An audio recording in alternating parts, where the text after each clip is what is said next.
ஹர ஹர சங்கர ஜய ஜய சங்கர ஹர ஹர சங்கர ஜய ஜய. இந்து மதத்தில் உள்ள 18 புராணங்களில் ஒன்று கருட புராணம். வைணவ புராணமான இதில் மகாவிஷ்ணுவுக்கும் கருடனுக்கும் இடையே நடக்கும் உரையாடலாகும். அதாவது கருடன் கேட்கும் கேள்விகளுக்கும் சந்தேகங்களுக்கும் விஷ்ணு பதிலளிப்பது போன்று இருக்கும். கருட புராணத்தில் மரணம், மறுபிறவி, மரணத்திற்கு பிறகான வாழ்க்கை என பல விஷயங்கள் சொல்லப்பட்டுள்ளது. இவற்றில் மரணம் பற்றிய பகுதியில் ஒருவர் மரணம் நெருங்கப் போவதை உணர்த்தும் 6 மிக முக்கியமான அறிகுறிகள் பற்றியும் குறிப்பிட்டுள்ளது. உலகில் எல்லோரும் ஏற்றுக்கொள்ள மறுக்கும் ஏற்றுக்கொள்ள வேண்டிய உண்மை மரணம். பூமியில் பிறந்த அனைத்து உயிரினத்திற்கும் ஒரு நாள் மரணம் உண்டு. மனித உருவில் பூமியில் அவதாரம் எடுத்த ராமர், கிருஷ்ணரும் கூட இதற்கு விதிவிலக்கல்ல. பிறப்பு இறப்பு என்ற வாழ்க்கை சுழற்சியிலிருந்து எவராலும் தப்பிக்க முடியாது. இயற்கையின் இந்த விதியை இறைவனே கூட மாற்றி எழுத முடியாது. மரணம் யாருக்கு எப்போது எப்படி வரும் என எவருக்கும் தெரியாது. ஆனால் எவருக்காகவும் காத்திருக்காமல் நமக்காக விதிக்கப்பட்ட நேரத்தில் எவருக்காகவும் ஒரே நொடி கூட காத்திருக்காமல் கண்டிப்பாக வரும். கருட புராணத்தில் நாம் செய்யும் தவறுகளுக்கான தண்டனைகள் மட்டுமல்ல, மரணத்திற்கு பிறகு நாம் செல்லும் உலகம் எப்படி இருக்கும் என்பது பற்றி பல தகவல்கள் சொல்லப்பட்டுள்ளது. மரணத்துடன் தொடர்புடைய பல விஷயங்களும் இதில் குறிப்பிடப்பட்டுள்ளது.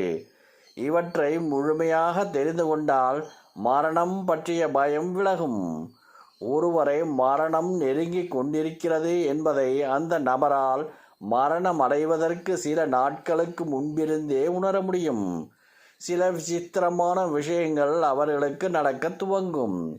அதில் இருந்தே மரணம் நம்மை நெருங்கி கொண்டிருக்கிறது என்பதை உணர்ந்து கொள்ளலாம்.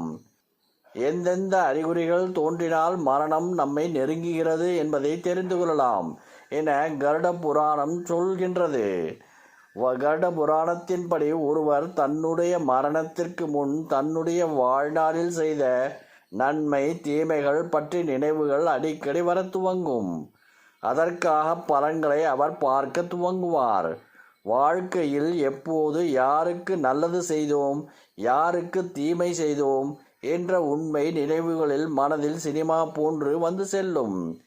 நல்லதுக்காக மகிழ்ச்சியும் கெட்டதுக்காக தனக்கு தண்டனை கிடைக்குமோ, என்ன நடக்குமோ என்ற பய உணர்வும் ஏற்படும். தீமைகளுக்கான பலன்கள் பாவங்களுக்கான துரத்த ஆரம்பிக்குமே என்று பதற்றம் தோன்றும். ஒருவருக்கு மரணம் நெருங்குவதற்கு முன் சில விசித்திரமான நிழல்களை அவர்கள் கண்ணுக்கு தெரிய துவங்கும் என்று சொல்லப்படுகிறது. யாரோ ஒருவர் அல்லது ஏதோ ஒன்றின் நிழல் தன்னை துரத்துவது போன்ற உணர்வு ஏற்படும். அதை அவர்களால் உணர முடியுமே தவிர அந்த நிழலை கண்ணால் அவர்களால் காண முடியாது. சாதாரணமாக அனைவரின் கண்களுக்கும் தெரியும் நிழல்கள் மட்டுமே தெரியும். மரணத்தின் விளிம்பை நெருங்கி கொண்டிருக்கும் ஒருவருக்கு இதெல்லாம் ஏற்படும் என கருட புராணம் சொல்கின்றது. மரணத்தின் வாசலை நெருங்கி கொண்டிருக்கும் ஒருவருக்கு விசித்திரமான வினோதமான விஷயங்கள் மட்டுமல்ல, ஏற்கனவே இறந்தவர்களின் ஆத்மா கூட தெரியும். இறந்தவர்களின் ஆத்மாக்கள் தங்களுடன் இருப்பதையும் தொடர்பு கொள்ள நினைப்பதையும் நன்கு உணர முடியும். சில நேரங்களில் அவர்களுக்கு மிகவும் பிடித்தவர்களின் ஆத்மாக்கள் கூட தெரிய துவங்கும். தன்னை சுற்றி நடக்கும் அமானுஷ்ய விஷயங்களால் எப்போது ஒரு விதமான பய உணர்வு இருந்து கொண்டே இருக்கும்.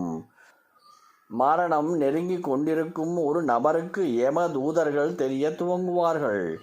யாரோ தன்னை கூட்டிக்கொள்ள வந்திருப்பதை போலவும் யாரோ தனக்காக காத்து கொண்டிருப்பது போல ஒரு உணர்வு ஏற்படும்.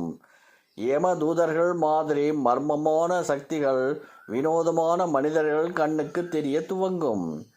எப்போதும் தன்னை சுற்றி யாரோ இருப்பதை போன்று தோன்றுவதால் எப்போதும் பயந்த நிலையிலேயே இருப்பார்கள். குறிப்பாக இரவு நேரங்களில் இந்த மர்மமான அமானுஷ்ய சக்திகள் தோன்றுவது நடக்கும் என்று கருட புராணங்கள் சொல்கின்றன. மரணத்துக்கு முன் ஒருவருக்கு அவர்களின் முன்னோர்கள் பற்றிய அடிக்கடி கனவுகள் வரும். கனவில் வரும் முன்னோர்கள் தங்களுடன் இருக்க வருமாறு அழைப்பது போன்று இருக்கும்.